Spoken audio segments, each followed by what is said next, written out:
नमस्कार,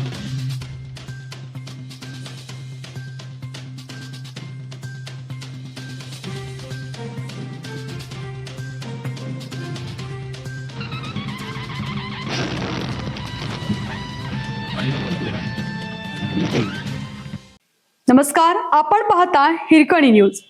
हिरकणी न्यूज प्रत्येक क्षण ताज्या घडामोडी आणि महत्त्वाच्या प्रत्येक बातमीसाठी नेहमी तत्पर. बिर्याणी हाऊस मधील आगीत कामगाराचा मृत्यू, दोघे किरकोळ जखमी. वाकड डांगे चौक रस्त्यावरील घटना. सिलेंडर बदलताना गॅस गळती होऊन आग लागली. यात जखमी झालेल्या 19 वर्षीय कर्मचाऱ्याचा मृत्यू झाला. ही घटना वाकड डांगे चौक रस्ता येथील नवी दिल्ली 6 बिर्याणी हाऊस मध्ये रविवारी रात्री घडली. या घटनेत अन्य दोघे जण किरकोळ जखमी झाले आहेत. याबाबत पोलिसांनी दिलेल्या माहितीनुसार शेहजाद शेख, राहणार उत्तर प्रदेश, असं मृत कर्मचाऱ्याचं नाव आहे.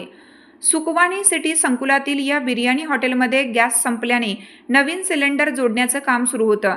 यावेळी शेजारील भट्टी सुरू होती. दरम्यान गॅस गळती होऊन आगीचा भडका उडाला. त्यावेळी सिलेंडर जोडणारा कर्मचारी बाहेर पळाला, मात्र शेहजाद अडकला. धुरामुळे गुदमरल्याने आणि गंभीर भाजल्याने त्याला पिंपरी चिंचवड महापालिकेच्या यशवंतराव चव्हाण स्मृती रुग्णालयात नेण्यात आलं. मात्र उपचारापूर्वीच डॉक्टरांनी त्याला मृत घोषित केले.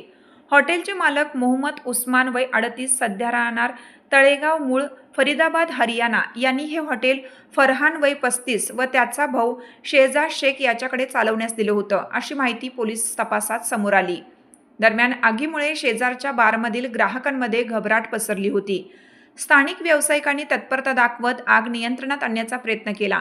त्यानंतर थेरगाव आणि रहाटणी येथील अग्निशामक दलाच्या जवानांनी 3 बंबांच्या मदतीने आग पूर्णपणे नियंत्रणात आणली.